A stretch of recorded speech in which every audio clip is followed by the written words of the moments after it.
Greetings, loyal subjects of the Imperium of Man. I am Librarian Elias of the Adeptus Astartes. I am creating a series of recordings with the intent of educating the general populace of the dangers of the galaxy. All of this information comes from the Lexicanum provided to me by the Adeptus Mechanicus. I will be reading verbatim from their archives.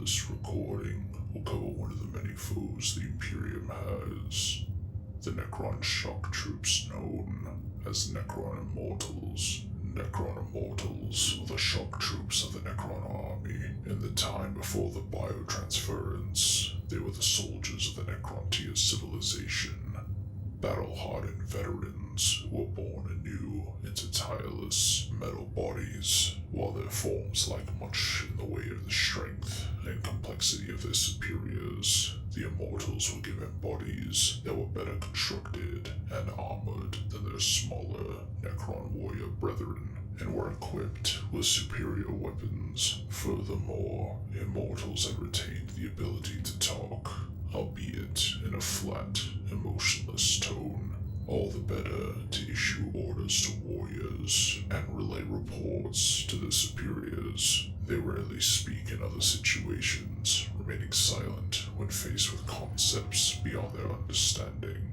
However, there has been at least one documented case of an Immortal verbally sparring with an opponent on the battlefield. They are veritable giants, towering over even a space marine, and have retained much of their skill and expertise from their previous lives. If anything, biotransference has allowed them to prosecute war with an even greater amount of efficiency.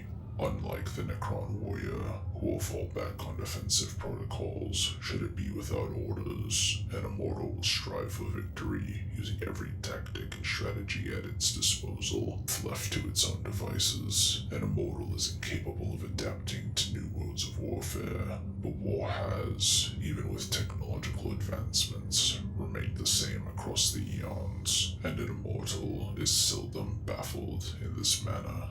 Where an Immortal is found wandering in terms of tactical flexibility, it more than makes up for it in the quality of its armor. Immortals are capable of wading through storms of heavy bolter or assault cannon fire with nothing to show for it but fresh carbon scoring on the metallic forms. Furthermore, an Immortal's self-repair systems are slightly superior to a warrior's, allowing them to present as a still more persistent threat to the enemy. The enemy will not so easily withstand an Immortal's return fire, as their Gauss blasters are capable of punching through most armor with ease and flaying the flesh from the bones of the soldiers inside. An Immortal's rate of fire only increases as it closes on its target, and it will methodically chip away at an enemy's cover until there is nowhere to hide and every nook and cranny is scoured.